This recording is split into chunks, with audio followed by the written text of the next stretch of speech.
pasca tahun 1924 hingga hari ini kekhilafahan tidak ada, maka umat Islam di dunia hanya bisa menjalankan puasa, sholat, zakat, haji. Sementara selain daripada itu,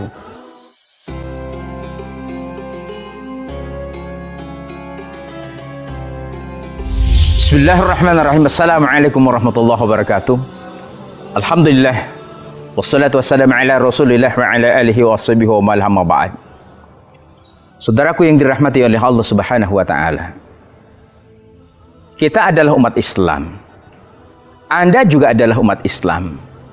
Karena kita sama adalah sebagai umat Islam, tentu kita harus mentaati Allah, mentaati Rasul sepenuhnya, agar dengan ketaatan itu kita dapatkan ridho dari Allah secara pasti.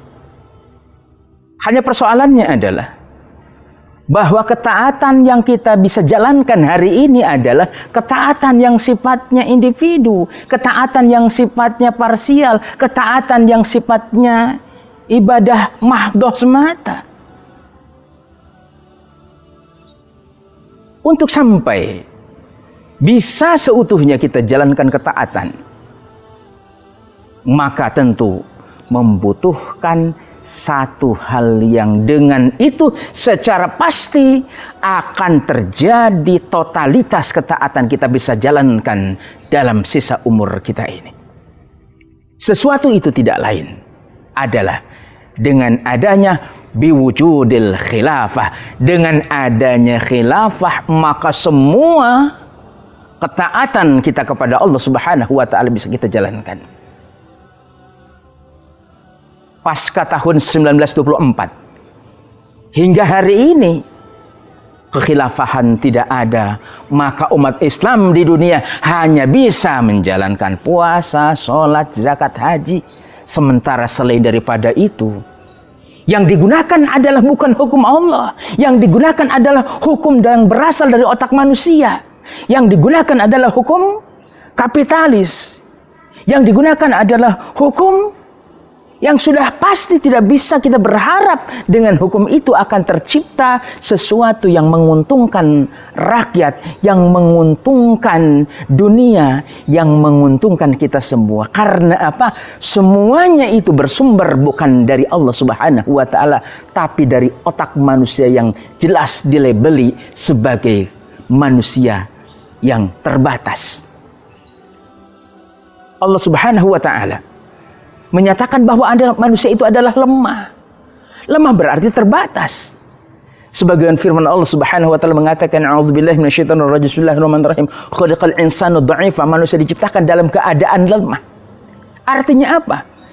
Apapun yang bersumber dari otak manusia kemudian menjelma menjadi sebuah aturan dalam hidup ini, sudah pasti akan terjadi kelemahan dan kelemahan. Saudaraku yang dirahmati Allah Subhanahu wa ta'ala, hanya dengan satu kata khilafah. Khilafah tentu akan berpasangan dengan satu kata yang lain, yaitu khalifah. Kata khilafah dan khalifah, dua kata ini terdapat dalam syariat Allah Subhanahu wa ta'ala, dalam syariat Rasulullah sallallahu alaihi wasallam. Betapa ketika khilafah itu ada, mampu menghadirkan keadilan, mampu menghadirkan kesejahteraan, mampu menghadirkan kemakmuran. Tapi ketika hal itu tidak ada dalam kehidupan ini, apa yang kita harapkan keadilan tidak pernah akan terwujud. Apa yang kita harapkan tentang kemakmuran itu juga sesuatu yang sifatnya mustahil. Karena apa? Karena bukan khilafah jawabannya sebagai landasan dan pondasi negara. Saudaraku yang dirahmati Subhanahu wa ta'ala, kata khilafah ini banyak sekali di dalam hadis Rasulullah sallallahu alaihi wasallam. Sebagaimana dalam hadis panjang mengatakan, Rasulullah SAW di ending hadis tersebut mengatakan, "Tsumma takunu khilafatun 'ala minhajin nubuwah." Kelak akan muncul sebuah sistem yang namanya khilafah berdasarkan metodologi kenabian. Ini adalah merupakan busra Rasulullah sallallahu alaihi wasallam, merupakan sebuah kabar gembira yang bersumber dari Rasulullah Sallallahu Alaihi Wasallam, dan kita meyakini bahwa ketika Rasul berkata apapun itu, termasuk tentang kata khilafah, sudah pasti akan terjadi, sudah pasti akan terwujud, sudah pasti akan menjelma dalam kehidupan ini. Ribuan orang, jutaan orang menghalangi tentang tegaknya khilafah, mustahil kekuatan seperti apapun akan bisa menghadang dan menghentikan berdiri dan tegaknya khilafah. Karena Rasulullah SAW mengatakan, Allahumma ya Allah, la mani'a, la mani'a, tidak ada pencegah apapun, tidak ada penghalang apapun, termasuk tegaknya khilafah. Tidak akan ada pihak yang bisa menghalangi tegaknya khilafah. 5 a'toita, terhadap apa yang akan kau berikan. Artinya apa?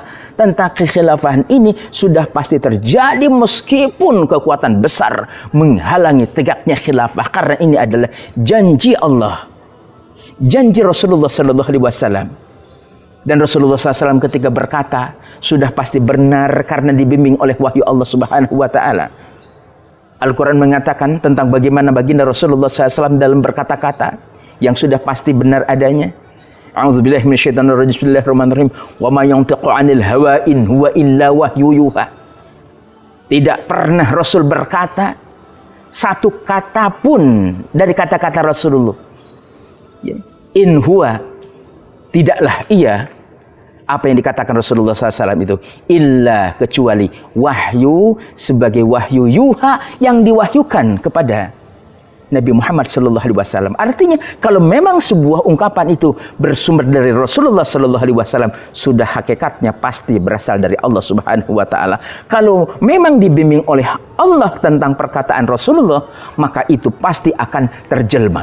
Saudaraku, umat Islam, yang jika sebelum hari ini Anda terbawa oleh sebuah opini yang negatif terhadap khilafah, sadar dan tobatlah.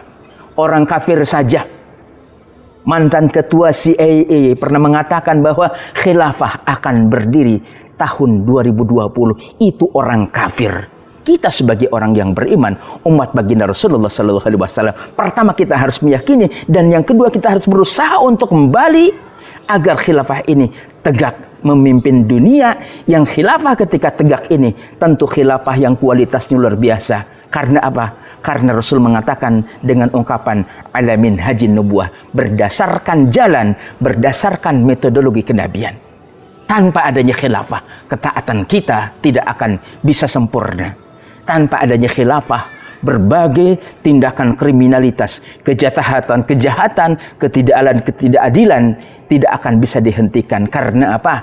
Karena selain khilafah, semua para pemimpinnya adalah tidak takut kepada Allah Subhanahu Wa Taala, sehingga yang menjadi pertimbangan mereka hanya satu, adalah profit oriented, hanya sebatas keuntungan, hanya sebatas bagaimana berpihak kepada orang yang memberikan keuntungan kepada mereka.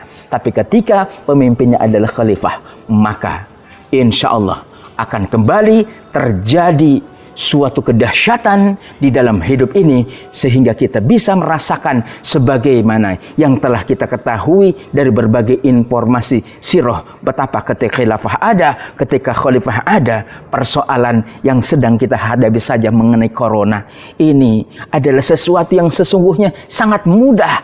Lakukan syariat Islam yang benar, yaitu lockdown, nggak akan sampai berlarut-larut dan makan korban yang luar biasa mencengangkan kita. Jadi kuncinya tidak lain adalah khilafah. Dengan khilafah, berbagai tindakan kejahatan akan bisa diminimalisir. Ya, dengan adanya khilafah, berbagai ketidakadilan bisa di stop. Karena apa? Seluruh para pemimpinnya takut kepada Allah Subhanahu Wa Taala. Semua para pemimpinnya benar-benar mereka bersandar kepada dalam hidup, mereka ingin mendapatkan dan menggapai ridho dari Allah Subhanahu Wa Taala. Dan yang tidak kalah pentingnya adalah pendirian, penegakan khilafah ini adalah merupakan kewajiban kita bersama. Jadilah kita sebagai pemain, jangan hanya sebagai penonton, jangan hanya sebagai komentator, karena tidak akan mendapatkan apapun. Dan yang terakhir, kita penting untuk bersama mewujudkan khilafah ini, karena kita berharap mendapatkan syafaat dari baginda Rasulullah Sallallahu Alaihi Wasallam. Syafaat dari Rasul itu adalah sesuatu yang sangat mahal, Tapi mahal bukan harus dibeli dengan nominal tertentu. Mahal di sini adalah harus dibeli dengan ketaatan yang sempurna kita kepada Allah, mengikuti metodologi dari baginda Rasulullah SAW untuk tahapan-tahapan pendirian khilafah itu, sehingga mudah-mudahan kita akan merasakan apa yang disebut oleh mereka baldatun thayyibatun wa rabbun ghafur. Kalau sekarang kata-kata itu hanya sebatas teori. Mudah-mudahan kita menjadi pihak-pihak yang bersama meyakini akan berdirinya khilafah, dan kita termasuk bagian yang berkontribusi untuk mendirikan khilafah tersebut. Dan semoga kita mendapatkan rahmat dari Allah Subhanahu wa taala, karena kita masih di dalam bulan Ramadan, dan yang jauh lebih daripada itu kita akan mati, kita akan berhadapan di padang mahsyar dengan Allah Subhanahu wa taala. Di situ kita butuh Rasulullah untuk mensafaati kita, maka Rasulullah sallallahu alaihi wasallam insyaallah akan mensafaati kita pada saat kita taat sepenuhnya kepada syariat yang dirinci oleh baginda Rasulullah sallallahu alaihi wasallam. Semoga bermanfaat. Assalamualaikum warahmatullahi wabarakatuh.